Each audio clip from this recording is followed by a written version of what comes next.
another episode of Garden of Life. Parshat Bo. It's the third Parsha of the book of Shemot. And we're moving really fast.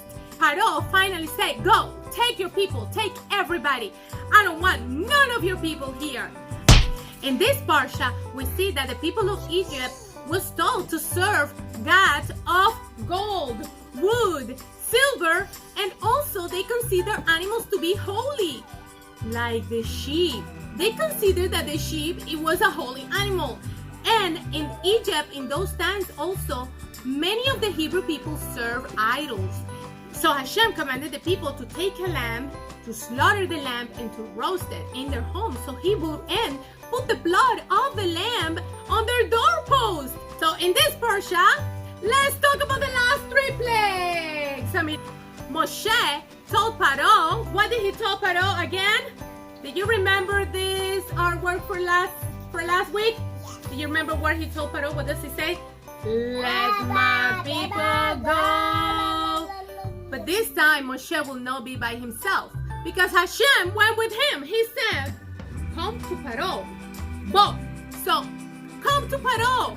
That's crazy. Come to Paro as if Hashem is Paro. No, like saying, come to Paro. Let's go together and let's talk to Paro. Okay?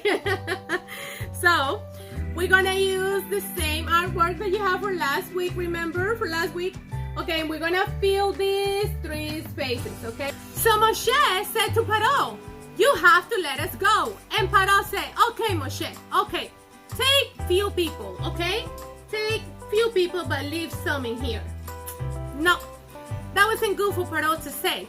So what happened to Hashem?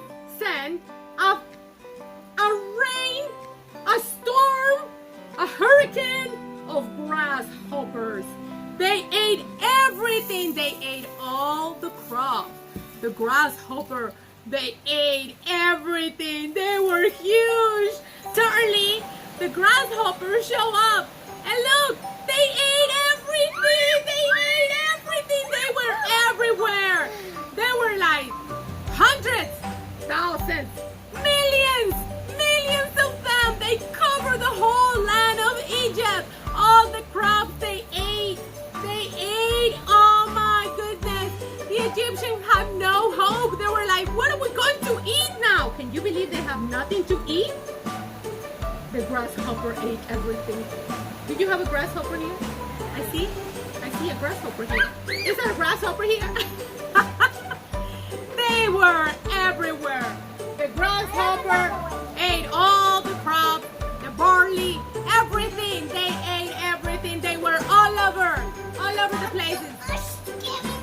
Oh no! So Paro was like, okay. They can go, Moshe. So please, I ask you to pray to Hashem, that Hashem, your God, forgive me. And then you can go and worship your God. But remember that Paro's heart, it was hard as a rock. It hurt them even more. So finally, Moshe prayed to Hashem and Hashem stopped the plague. But what happened? That Paro wasn't sincere. He didn't mean it. He didn't want to let the people go. So how we're going to use our next? We're going to use one of the stickers from our reusable sticker book. Okay, so let's see if we can find here a grasshopper. We have a grasshopper. Yes, we have a grasshopper. Well, since the space is so little, I found only one. Okay, so what I'm going to do, look, for this part of Parsha, I took the bottom of the wheat. Okay, let's resemble in the crop, and you're gonna need liquid glue. You wanna put it, Samira? And I have my grasshopper.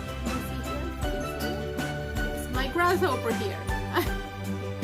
I put only one because it's really not gonna fit, okay? Unless you have a bigger paper and you can put it. So let's do this, Samira. The crop and the grasshopper, okay? Yeah. Let me put the glue here, okay? Ready, Sammy? Okay, come here. Put it here. You want to put it like this? like this, looking up, looking towards the outside. Okay, put it right here. There you go. You got it. I touch the glue. You can touch it. You can touch it. Okay. Make sure you put a lot. And then the grasshopper. Okay. If it sticks to my hand. You like it? You like to play with it? And what about the grasshopper? Look, you can put the grasshopper. Let me see. You can put it like this, like on top of it, or cut it. Okay. And you can cut this part in here. Well, I'll just put it like this, resembling. Okay, just let it dry. Let it dry. And this one is an 8th plague. Okay, you can put number 8. Like around here. That looks funny. Plague number 8 will look like this. So you can, or you can color it. You can draw it, draw like some crops and a grasshopper if you have artistic. If you have artistic talent. If you have an artistic ability, you can do that. Okay, the plague number 8. You know what happened? You will not believe this. Paro thought that he fooled Moshe. And he's like, I'm not gonna let them go. So what happened? Darkness. Everything was dark. The day was dark as the night, and the night was darker than the night. Hey, where are you? I cannot see you. Oh, where are you? Where are you? Oh, I can see you. I cannot see my hand. God, my hand. My hand. I cannot see your face. Who are you? Who are you? You. Who? Oh my gosh, for 3 days they were sitting down in the same place. They could not move out of their place. Out of their places, can you believe it? They were standing like this, Amira, look. It was so dark, they could not see their hands. What are we going to do for this day? I pre-cut, what I brought is I pre-cut a sticky foam. And why? I highly recommend you to grab something tangible. So instead of painting this area, instead of painting it or coloring in black, I highly recommend you to grab something black paper or black cloth, something dark, something that is tangible. Give it to them. I'm gonna use sticky foam. You wanna put it? No, your hands are full of glue, so you cannot do it, okay? Sticky foam, otherwise it's gonna take me a little longer, okay? But you can see it here. And you can just put it like this. Be careful, my love, careful. Just put it like this. There you go. It's right there. Whoa. There you go, it's tangible, see? So it will look like this. Came off a little bit like this, but let it be tangible. They were in complete darkness. So Paro was finally like, okay, Moshe, okay, please, I ask you to pray to Hashem. And you know why Hashem allowed this darkness? Did you know that the Egyptians were so evil and so mean to the Hebrews that they asked the slaves in their homes to hold a candle on their heads, and they could not move. They had to stay still until they finished eating their food or doing whatever they wanted to do, and the candle completely melted. That was so mean of their part, right, Samira? They had this horrible experience with darkness while the Israelites could see. They could see in the darkness. It could search through the stuff of the Egyptians. They were able to see all the stuff that they have hidden in their home. In this part of the plague, number 9, Pharaoh told Moshe, if you see my face again, I will kill you. Can you believe Pharaoh said that to Moshe? And Moshe said, do not worry, Pharaoh, because you will not see my face again. It was the last plague, and Pharaoh will not let the people go. And you know what happened, Samira? You're not going to believe this. It was that Hashem ordered the Israelites, the Hebrews, to slaughter the god of the Egyptians. One of their famous god of the Egyptians, it was a sheep. Bah. It was a sheep that they worship. Hashem told Moshe to tell the people to prepare. Let's see what the little midrash says about this. Hashem ordered every family to prepare a korban Pesach sacrifice. Hashem told Moshe to command Bnei Israel for 4 days. For 4 days before Pesach, each family shall buy a lamb or a young goat. They shall keep it in their home for 4 days. On the afternoon of the 4th day, they will slaughter it as a korban Pesach, a Pesach offering. Why of all the animals did Hashem choose a lamb as a korban Pesach? The people of Egypt believed that animals were holy. They prayed to them. Samira, they prayed to them. They prayed to the sheep. Can you imagine praying to a sheep? What would you ask a sheep for? Milk? Coffee. Coffee. What would you ask a sheep for? Cup of coffee.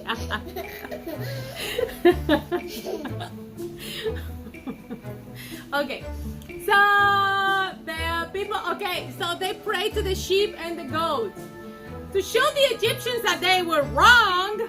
They were wrong. Hashem commanded the Hebrews to slaughter the lamb. Look, they have to slaughter it. No, please, no.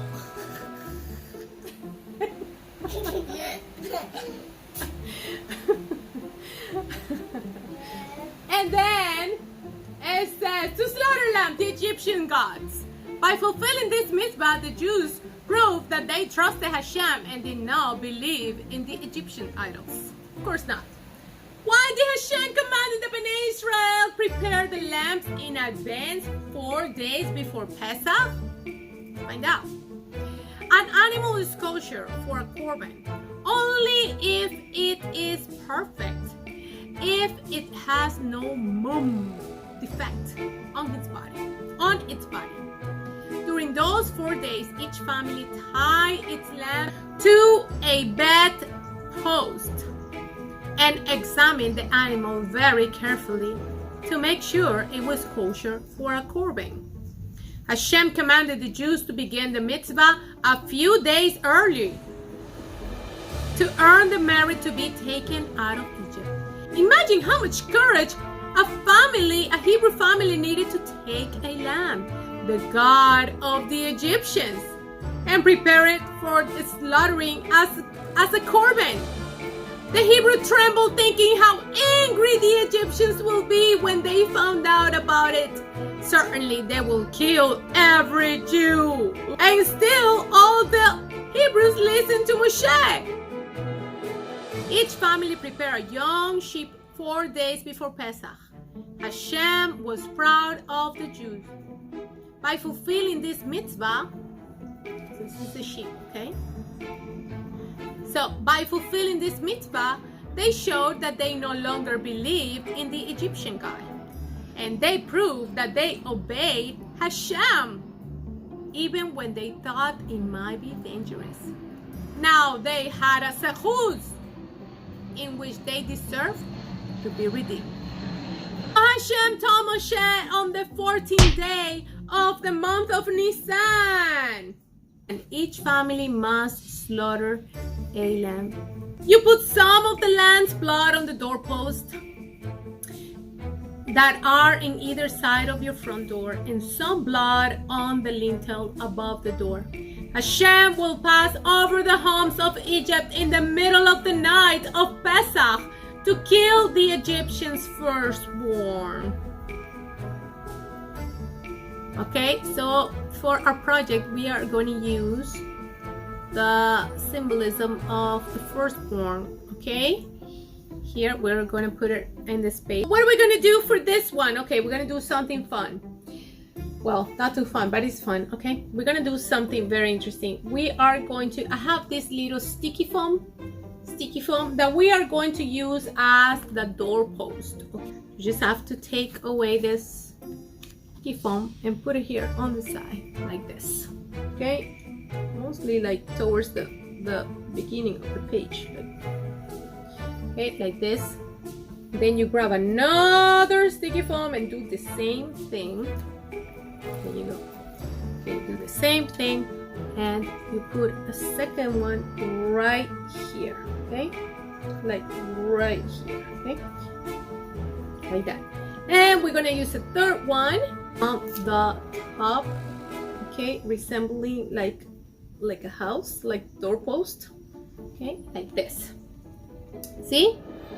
So what are we going to do with the babies? We are going to have one baby, okay, resembling the firstborn of the Hebrews. We are going to put it in the middle. Even if the firstborn was 40 years old, 30, 10, they all die. We are going to use for this one, and definitely we need the supervision of an adult for this one at all times, because this is crazy glue. Okay, why do I need crazy glue for this one? Because these babies are a little heavy. You can find them on Amazon. They're so cute. They comes like 75 or like 60 or 75 for like $5, something like that. So it's cute. And I am going to put the baby, I am going to put glue here in the middle. Okay, crazy glue, because the baby is gonna get stuck to the in the middle right here. Okay, symbolizing that the baby or the firstborn was actually safe, because the blood was on the doorpost, the blood of the lamb. Sammy, are you gonna help me put the blood in the doorpost? Yeah, but it's just a little bit, okay? Yes? All right, are you gonna help me put the babies on the outside? Yes? So I'm gonna put the glue and you put the babies, deal?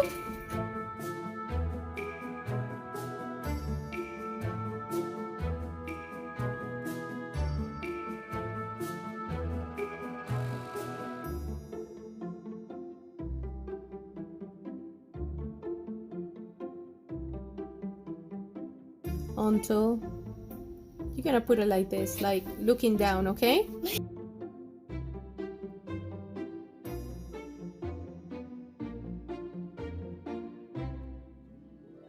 The firstborn. So Samira is gonna help me put the blood on the doorpost. Okay, Sammy? Okay, so I am going to open my Garden of Life acrylic paint. You can find more information about it in my page. Okay. All right, so that we have to paint it, okay? Okay, so they have to grab highs up and one on the doorpost on the top, and then on the side, and then on the side. Here it is. Put it on the side. Thank you, Sammy.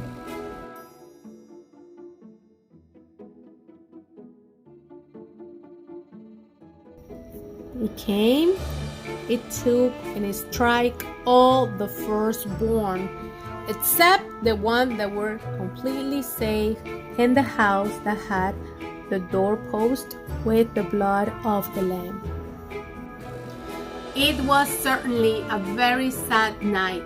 When Paro went to sleep, normally he went to sleep and he woke up with a great cry out. The next morning, Paro called Moshe and he said, I want every single Hebrew person go and leave this land. Because Paro himself was afraid that he will die too. He was the firstborn, but Hashem will not allow him to die. So he can learn and understand that there is only one God, one creator is Hashem, one king, Hashem Melech, Hashem Malak. Hashem in La Leolam Vaed. There's only one king in the whole world, and it's Hashem. And he took the children of Israel out of the land of Egypt. Finally, they were free. There was no one man, woman, children, animals. Everyone left the land of Egypt on a very happy, but also a sad day. It was a sad day and it was a happy day because they were finally free slavery and from the hands of Pharaoh. I hope you enjoyed this Parsha, and for sure, when you see this chart, your child will remember. I love you, chicken. I love you, kid. I love you, cat. Here's the final word. Thank you so much for participating in Garden of Life. Garden of Life is the place where you learn to love Hashem. Shalom.